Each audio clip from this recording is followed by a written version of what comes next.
السلام علیکم ورحمۃ اللہ وبرکاتہ۔ بسم اللہ الرحمن الرحیم۔ میں ہوں ڈاکٹر ضمیل الحسن مکہ مکرمہ سے آپ کے ساتھ۔ آج میں آپ کو مکہ مکرمہ کی جو مشہور زیارات ہیں جن میں مسجد الحرام ہے، صفا و مروہ ہے، مقام ابراہیم ہے، ابو قبیس ہے، جنت المعلی ہے، عرفات مینا ہے، اور جمرات ہیں، جبل نور ہے، جبل سور ہے، اور دیگر جو زیارات ہیں ان کے بارے میں آپ کو بتاؤں گا۔ تو مہربانی فرما کے ویڈیو کو اینڈ تک دیکھیے۔ بہت شکریہ۔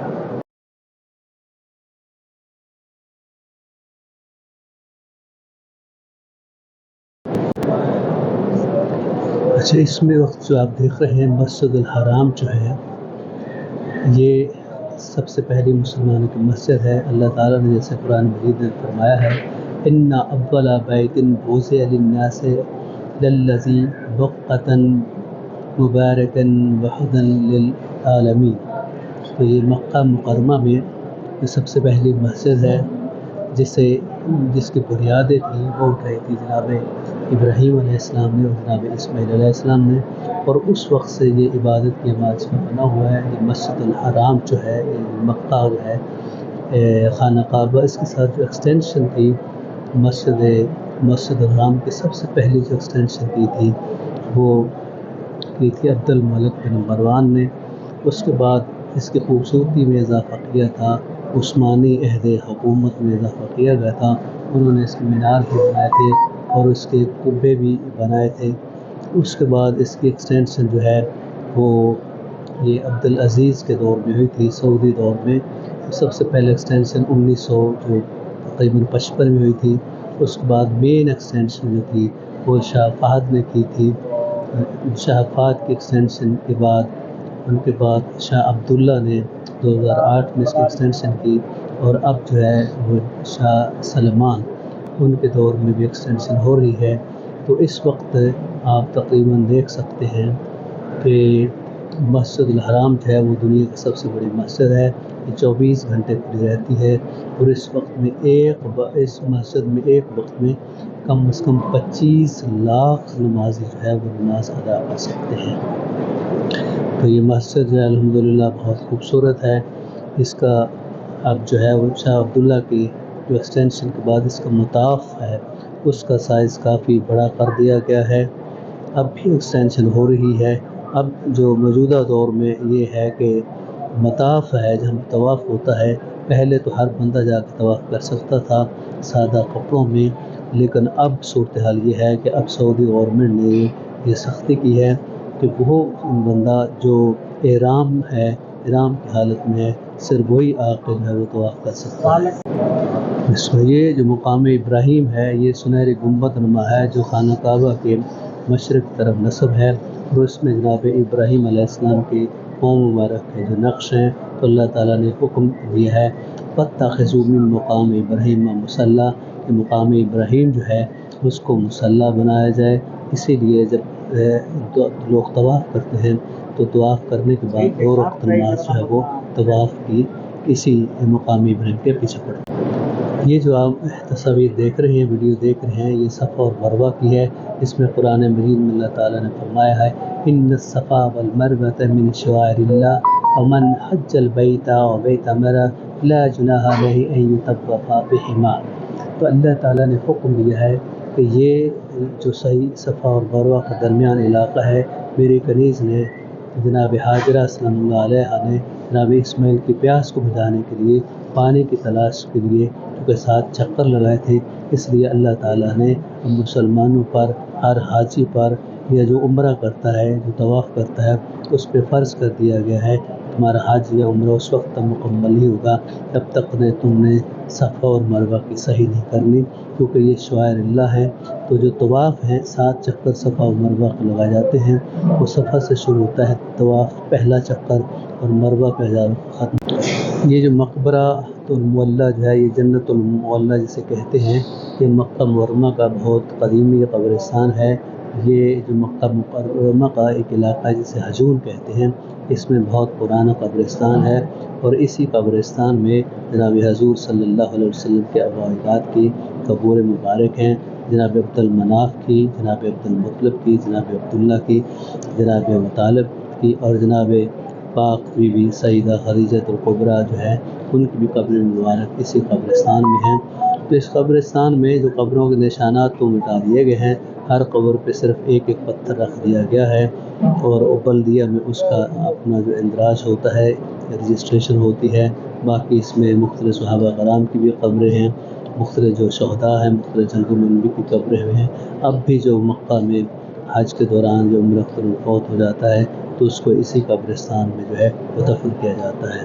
تو اس قبرستان، یہ جب میں کھڑا ہوں، یہ وہ ایریا ہے جہاں پہ رسول پاک صلی اللہ علیہ وسلم کے آباء و اجداد کی قبور ہیں۔ جناب خدیجہ الکبریٰ کی قبر بھی یہاں ہے، جناب عبداللہ اور جناب ابو طالب علیہ السلام، جناب عبد المناف اور جناب عبد المطلب کی قبر بھی ادھر ہی ہے۔ یہ جو آپ مسجد دیکھ رہے ہیں سڑک کے کنارے، یہ بھی جنت المعلیٰ، یہ جنت المعلیٰ کے بالکل باہر سڑک پہ موجود ہے۔ اس کو مسجد جن کہتے ہیں۔ اس کے بارے میں مشہور یہ ہے کہ یہاں پہ سورہ جن نازل ہوئی تھی، اور یہاں پر رسول پاک صلی اللہ علیہ وسلم آ کے تلاوت کیا کرتے تھے، عبادت کیا کرتے تھے اور قرآن پڑھا کرتے تھے۔ تو ایک دن جنوں کا ایک گروہ جو ہے اس نے آ کے قرآن سنا اور بڑا حیران و پریشان ہوا، تو اپنے دوسرے جنوں کو لے کے وہ اس جگہ پہ آیا اور اسلام قبول کر لیا، اور انہوں نے جا کے بتایا کہ ہم نے آج ایک وہ کلام سنا ہے جو بہت ہی خوبصورت کلام ہے اور ہدایت اور کا چشمہ ہے، اس لیے آپ لوگ بھی آئیں اور رسول پاک صلی اللہ علیہ وسلم کے ہاتھ پر بیعت کریں اور مسلمان ہو جائیں۔ تو یہ مسجد جن جو ہے اس کا بھی بڑا مقام ہے، اس میں 2 رکعت نماز پڑھنے کی بہت زیادہ فضیلت ہے۔ تو یہ جو آپ دیکھ رہے ہیں مسجد جن کا اندرونی منظر ہے۔ تو مسجد جن کے بارے میں جو ہے یہی کہا جاتا ہے کہ آج کل بھی یہاں پہ جن رہتے ہیں۔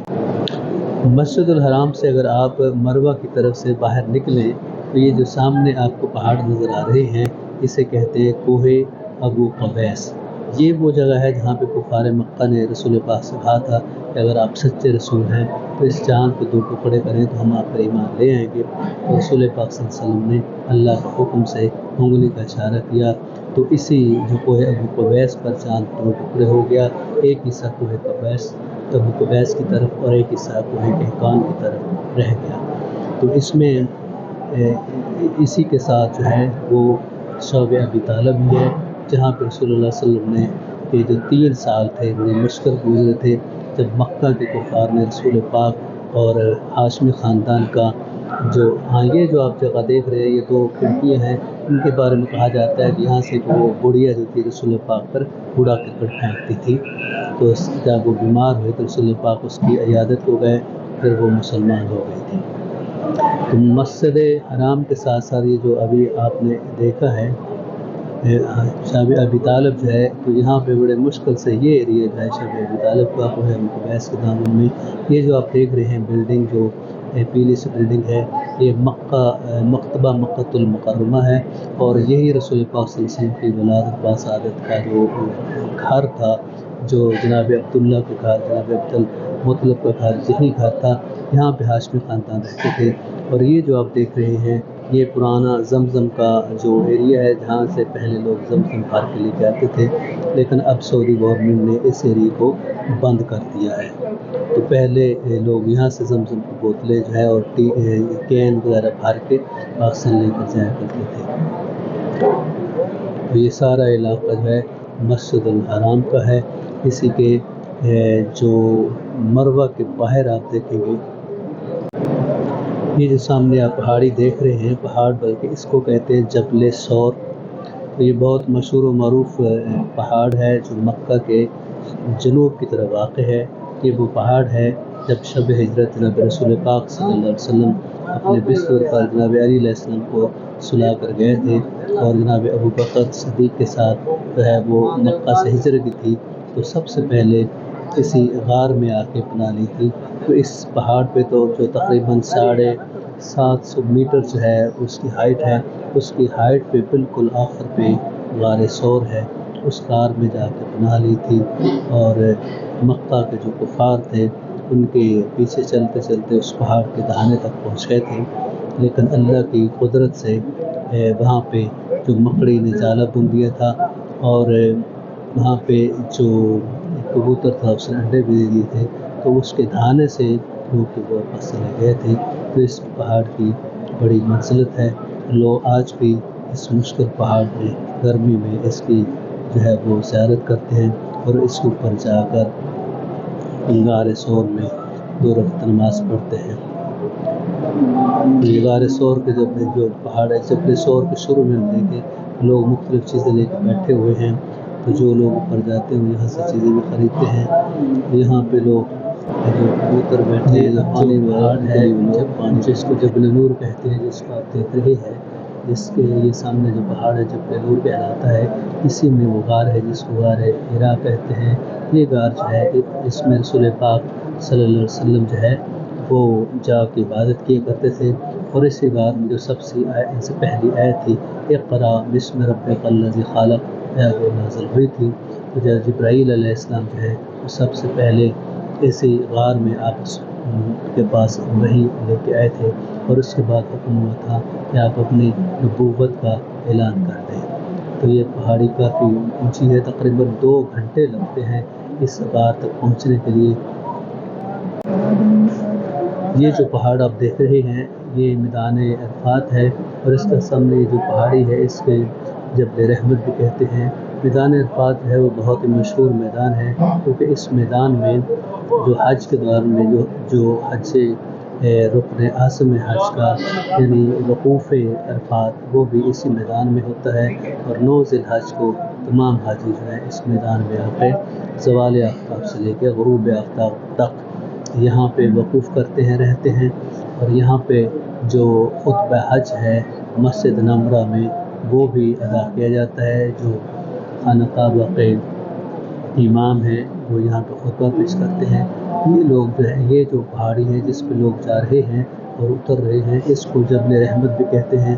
کہا جاتا ہے کہ اس پہاڑی کے اوپر جناب ابراہیم جناب آدم علیہ السلام اور جناب حوا علیہ السلام جو ہے وہ آپس میں ملے تھے کیونکہ انہیں معرفت ہوئی تھی ایک دوسرے کو انہوں نے پہچانا تھا.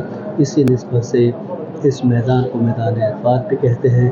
اور یہی کہا جاتا ہے کہ جو روز حشر ہے وہ بھی اسی میدان میں برپا ہوگا جس میں سب لوگ جو ہیں وہ میدان حشر میں جمع کیے جائیں گے. تو میدان حشر جو ہے وہ اسی میدان عرفات میں جو ہے وہ برپا کیا جائے گا. تو یہ جو مسجد دیکھ رہے ہیں یہ مسجد نمرہ ہے جو میدان عرفات میں ہے اور یہاں پہ حج کا خطبہ ادا کیا جاتا ہے. تو یہ سال میں صرف ایک دفعہ کھلتی ہے حج کے دنوں میں اس کے بعد یہ بند ہو جاتی ہے. میدان عرفات کے بعد اگلا جو حصہ ہے اس کو کہتے ہیں مزدلفہ کیونکہ مزدلفہ میں جو حاجی ہیں 10 ذی الحج کی شام کو زوال غروب آفتاب کے بعد جو ہے عرفات کو چھوڑ دیتے ہیں اور 10 ذی الحج کی جو رات ہے وہ قیام ہوتا ہے مزدلفہ میں. یہاں سے ہی وہ بکریاں چنتے ہیں جو انہوں نے جمرات کو مارنی ہوتی ہے. یہاں پہ رات کو قیام ہوتا ہے اور صبح کی نماز پڑھ کے صبح کی نماز ادا کر کے مزدلفہ سے لوگ مینا میں آ جاتے ہیں. مینا جو ہے وہ خیموں کا ایک عارضی شہر ہے. اس میں حاجی 10 سے لے کے 12 ذی الحج کا قیام کرتے ہیں اور اسی دوران جمرات کو بکریاں مارتے ہیں قربانی بھی کرتے ہیں اور حلق یہ تقصیر یعنی اثر کے بعد جو ہے وہ بھی منواتے ہیں. تو یہ لاکھوں حاجیوں کے لیے عارضی جو ہے وہ واٹر پروف اور فائر پروف خیمے لگے ہوئے ہیں جو آپ دیکھ رہے ہیں. چونکہ حج کے دنوں میں یہ صرف کھلتا ہے حج کے بعد یہ بند ہو جاتا ہے تو اس میں کسی کو حج کے بغیر داخل ہونے کی اجازت نہیں ہے. تو یہ ہے مینا جس میں حاجی 3 دن جو ہے وہ قیام کرتے ہیں 10, 11 اور 12 ذی الحج کو. 12 ذی الحج کو مینا چھوڑ کے وہ مکہ میں آ جاتے ہیں طواف حج کے لیے. وادی مینا کے آخری سیر پہ جمرات ہیں 3 شیطانوں کے انہوں نے بت بنائے ہوئے ہیں جو اب 4-5 منزلہ ہیں. تو اس میں جو 10 ذی الحج جو ہے اس کی صبح کو زوال آفتاب سے پہلے جو جمرہ عقبہ ہے بڑا شیطان اس کو 7 بکری مارنی ہوتی ہیں. اس کے بعد 11 اور 12 ذی الحج کو تینوں شیطانوں کو 7 بکریاں جو ہیں وہ حجاج مارتے ہیں. جب حاجی میدان عرفات سے مزدلفہ کی طرف آتے ہیں تو رستے میں ایک وادی آتی ہے جسے وادی محسر کہتے ہیں. یہ وہ وادی ہے جس میں جب ابرہا جو ہے وہ اپنے ہاتھیوں کے لے کے خانہ کعبہ پہ حملہ آور ہوا تھا تو اللہ تعالیٰ نے ابابیل بھیج کر اس کے لشکر کو تباہ کر دیا تھا جس کے بارے میں سورہ فیل ہے لم تر کیف فعل ربک باصحاب الفیل. تو یہاں پہ چونکہ وہ ابرہا کا لشکر تباہ ہوا تھا تو اس لیے حکم ہے رسول پاک کی طرف سے کہ جب آپ اس وادی سے گزریں تو جلدی جلدی گزرے اور استغفار جو ہے وہ پڑھتے ہوئے گزرے۔ یہ سارا جو ایریا آپ دیکھ رہے ہیں یہ وادی محصر ہے، جس میں ابرہا کے مضبوط لشکر کو چھوٹی چھوٹی ابابیلوں کے کنکریوں کے ذریعے اللہ تعالیٰ نے تباہ و برباد کر دیا تھا۔ اس کے بعد جو ہے جو مزدلفہ میں عرفات میں آپ دیکھیں گے نہر زبیدہ۔ نہر زبیدہ جو ہے، زبیدہ ہارون رشید کی پیاری بیوی تھی۔ جب وہ ادھر حج کے لیے آئی تو اس نے دیکھا تھا کہ مینا اور عرفات میں پانی کا بڑا مسئلہ ہے، تو اس نے ہارون رشید کو کہہ کے یہاں پہ ایک نہر جو تھی وہ بنوائی تھی، جو 20ویں صدی کے شروع تک جو ہے وہ لوگوں کو پانی سپلائی کرتی رہی تھی۔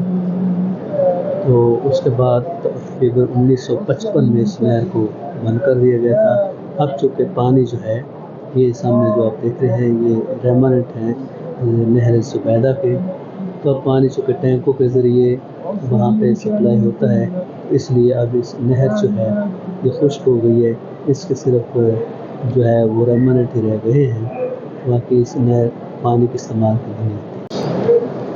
مکہ ٹاور جو ہے یہ سعودی عرب کا سب سے اونچی بلڈنگ ہے، تقریباً اس کی اونچائی 2000 فٹ ہے، اور اس میں بہت خوبصورت 5 اسٹار ہوٹل ہیں، اور اس میں 5 اس میں منزلیں ہیں جو شاپنگ مال کی ہیں، جس میں ہر قسم کی چیزیں جو مل سکتی ہیں، بہت خوبصورت شاپنگ مال بھی ہیں، اور اس میں رہنے کے لیے جو ہے وہ 5 اسٹار ہوٹل بھی بنا ہوا ہے۔ اس کے اینڈ پہ